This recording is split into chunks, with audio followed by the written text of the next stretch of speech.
ಇಲ್ಲಿ ಬೆಂಕಿ ಪವಾಡವನ್ನ ಹುಲಿಕಲ್ ನಟರಾಜ್ ಬಯಲು ಮಾಡಿ ಅದು ಬರೀ ಬಾಯಿ ಮಾತಿಂದ ಅಂತ ಮಾತ್ರ ತಾವು ತಿಳ್ಕೋಬೇಡಿ. ಈ ಬಾಬಾನ ಬೆಂಕಿ ಸರಸದಿಂದ ಅವನ ವರ್ಚಸ್ಸು ಹೆಚ್ಚುತ್ತಾ ಹೋಯಿತು. ಅದರ ಜೊತೆಗೇನೆ ದಿನ ಕಳೆದಂತೆ ಬಾಬಾಗೆ ಭಕ್ತರು ಕೂಡ ಹೆಚ್ಚುತ್ತಾನೆ ಹೋದರು. ಹೀಗಾಗಿ ಇದರ ಹಿಂದಿರುವ ರಹಸ್ಯದ ಬಗ್ಗೆ ತಿಳ್ಕೊಳ್ಳೋದಕ್ಕೆ ನಾವು ಮುಂದಾದ್ವಿ. ಪವಾಡ ತಜ್ಞ ಹುಲಿಕಲ್ ನಟರಾಜ್ ಅವರನ್ನ 1 ಗಂಟೆಗಳ ಕಾಲ ನಮ್ಮ ಸ್ಟುಡಿಯೋಗೆ ಕರೆದು ಮಾತನಾಡಿಸಿದ್ವಿ. ಆಗ ಇದೆಲ್ಲ ಬುರುಡೆ ಅಂತ ನಟರಾಜ್ ಹೇಳಿದ್ರು. ವಿಜ್ಞಾನ ಏನಂತಂದರೆ ಪ್ರತಿಯೊಂದನ್ನು ಕೂಡ ಅಬ್ಸರ್ವ್ ಮಾಡ್ತಾ ಹೋಗುತ್ತೆ.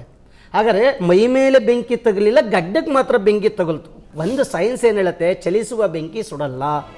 ಹಾಗಿದ್ರೆ ಇದನ್ನ ನಿಮ್ಮಿಂದ ಮಾಡೋಕೆ ಸಾಧ್ಯನಾ ಅಂತ ನಟರಾಜ್ ಅವರಿಗೆ ನಾವು ನೇರ ಪ್ರಶ್ನೆ ಹಾಕಿದ್ವಿ. ನಮ್ಮ ಸವಾಲನ್ನ ಸ್ವೀಕರಿಸಿದ ನಟರಾಜ್ ಬೆಂಕಿಯಲ್ಲಿ ಹೊರಳಾಡಿ ತೋರಿಸ್ತೀನಿ ಅಂದ್ರು. ಮತ್ತಿನ್ಯಾಕ್ತಡ, ಪರೀಕ್ಷಿಸಿಯೇ ಬಿಡೋಣ ಅಂತ ನಾವು ಅವರ ಊರಾದ ದೊಡ್ಡಬಳ್ಳಾಪುರ ಹತ್ರ ಇರುವ ಆಶ್ರಮವೊಂದಕ್ಕೆ ಹೋಗಿ ಅಲ್ಲಿ ಹೋಮಕುಂಡಕ್ಕೆ ತಯಾರಿ ಮಾಡಿಕೊಂಡ.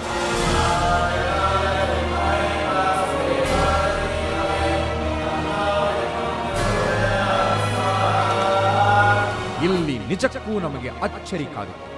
ಯಾಕೆ ಅಂದ್ರೆ ಬೆಂಕಿಯಲ್ಲಿ ಹೊರಳಾಡೋದು ಅಷ್ಟು ಸುಲಭದ ವಿಚಾರವಲ್ಲ. ಆದರೆ ನಟರಾಜ್ ಅದನ್ನ ನೀರು ಕುಡಿದಷ್ಟೇ ಸಲೀಸಾಗಿ ಮಾಡ್ತೋರಿಸಿದ್ರು.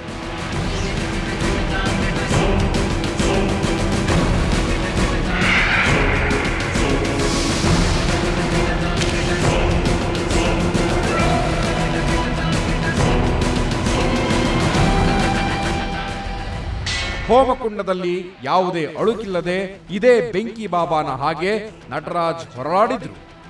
ನಿಜಕ್ಕೂ ನಮಗೆ ಇದು ಅಚ್ಚರಿ ಅನ್ನಿಸ್ತು. ಇದು ಹೇಗೆ ಸಾಧ್ಯ ಅಂತ ನಟರಾಜ್ ಅವರನ್ನ ನಾವು ಕೇಳಿದಾಗ ಈ ಬೆಂಕಿ ಪವಾಡದ ಹಿಂದಿನ ಸತ್ಯವನ್ನ ನಟರಾಜ್ ಬಿಚ್ಚಿಟ್ಟರು. ಬೆಂಕಿ ಮೇಲೆ 10 ನಿಮಿಷಕ್ಕಿಂತ ಜಾಸ್ತಿ ಹೊರಳಾಡಲಿಕ್ಕೆ ಸಾಧ್ಯ ಇಲ್ಲ. This is science.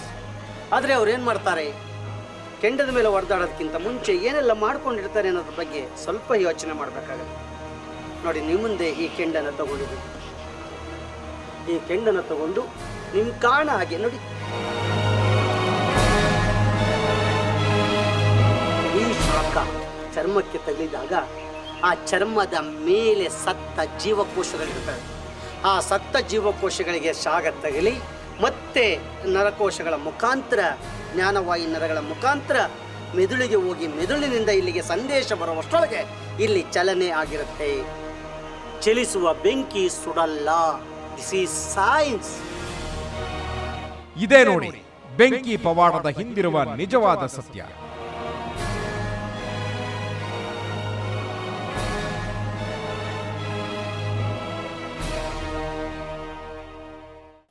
ಫೋಟೋ ಕಣ್ಣೀರಿನ ವ್ಯಥೆ, ಬೆಂಕಿ ಬಾಬಾನ ಕಥೆ, ಎರಡೂ ಶುದ್ಧ ಸುಳ್ಳು ಅಂತ ಹೇಳ್ತಾ ಇವತ್ತಿನ ಎಪಿಸೋಡ್ ಮುಗಿಸ್ತೀವಿ.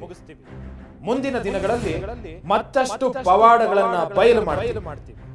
ನೇರ, ದಿಟ್ಟ, ನಿರಂತರ ಸುದ್ದಿಗಾಗಿ ನೋಡ್ತಾ ಇರಿ ಸುವರ್ಣ ನ್ಯೂಸ್.